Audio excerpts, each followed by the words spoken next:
Gore Verbinski is a director whose projects I've always looked out for. I really enjoyed his Pirates of the Caribbean movies. There's quite a few big budget family adventure movies around, but very few I felt were as entertaining and endearing as his three. They're funny and audacious, scary and dark when they need to be, and the special effects, acting, the characters, all round everything is on point, and they are perfect adventure movies. I did always wonder where the actual spark came from the films, and I suppose it must be the director, a thought that was strengthened by Pirates of the Caribbean 4, made without Verbinski, which I thought was flat and uninspired. Still, I haven't got around to seeing the new one. But in the meantime, it was interesting to see what Verbinski could do with his pirate style and transport it to the Wild West with 2013's The Lone Ranger. Especially since, going off of these Sergio Leone homages in his Pirates movies, you'd think he was a big fan, and obviously he did Rango a couple of years back also. And I'd say he very much succeeded. The Lone Ranger is a thoroughly entertaining picture. I just want to take a momentary pause in this review to mention the critical response to The Lone Ranger. I do think that when we review a film and give it a judgment, we shouldn't take into account the general critical consensus, because it can affect our viewpoints. Say you have a film that is legendary for how bad it is, mocked and memed to no end, and then you watch it with practically no expectations and you say, hey, you know what, I don't know what all the fuss is about, it wasn't that bad. But you're not judging the film on its own merit. In reality, you're taking into account its reputation and thus skewing your opinion. Likewise, if a film is hailed as a classic, and you watch it with momentous expectations and end up dismissing it as overrated, not because of the film itself, but because again of its reputation. With all that being said, I have to say I have no idea why the critics hated The Lone Ranger so much.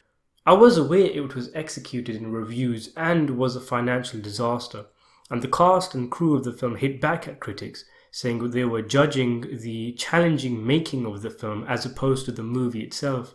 Watching it in 2018 for the first time, and then taking a moment to remember its reception, I'm flabbergasted.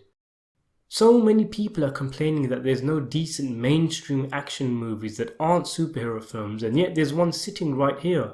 For the life of me, I can't work out why they hated it so much, and it's a shame, because it is a really fun film. I don't know anything about The Lone Ranger, so whether the film shits on its legacy I can't say, but what this film is a perfectly packaged modern-day action-adventure family western. It gets violent and dark when it needs to be in typical Verbinski fashion. It has thrilling, coherent action with marvellous practical special effects and stunt work. It's got a healthy dose of comedy, it has a decent mystery with some interesting characters. It's not quite on the level of the Pirates movies, but it's still a fun film. So we have an elderly Native American called Tonto, played by Johnny Depp, who recounts his tale of meeting John Reed, a straight-arrow man of the law who became the Lone Ranger, and the two's adventures together, kind of like a buddy cop relationship but in the Wild West, involving tensions between natives and whites, the construction of the railroad and the dirty business owners, cackling dual-wielding outlaws, horse chases, battles to stop train from approaching dead ends, and all sorts of classic staples of westerns, given a fresh update in Verbinski's usual sharp style. The movie looked really great also. It took time, especially in the first half when the movie hadn't yet gone mental and wild and off the rails, if you will, to stop and appreciate some great scenic imagery of the American outback. As the movie progresses, it gets more and more balmy, and it does start to merge in the outstanding practical work with some shoddy and obvious CGI, mainly in the final act, and with it there is less time to appreciate some good old landscape and establishing shots. Like the best Disney movies, the film is funny, but at the same time it doesn't compromise its integrity by going overboard with the humour. It's a big problem today in mainstream Hollywood cinema, especially in superhero movies and the new Star Wars films.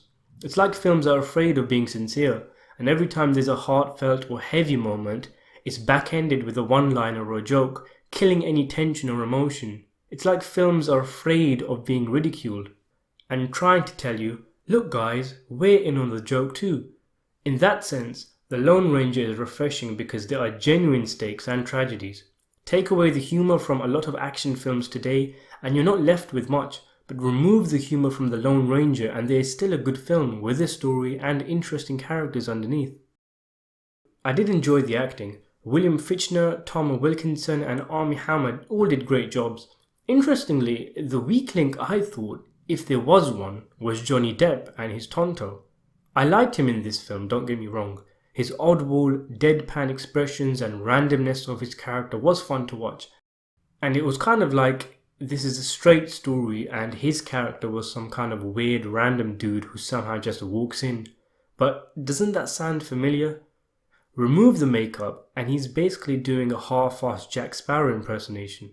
He even sounds like Jack, and there are even parts to his story that seem directly lifted, like having a need for vengeance against the antagonist, mimicking Sparrow's vengeance against Hector Barbosa.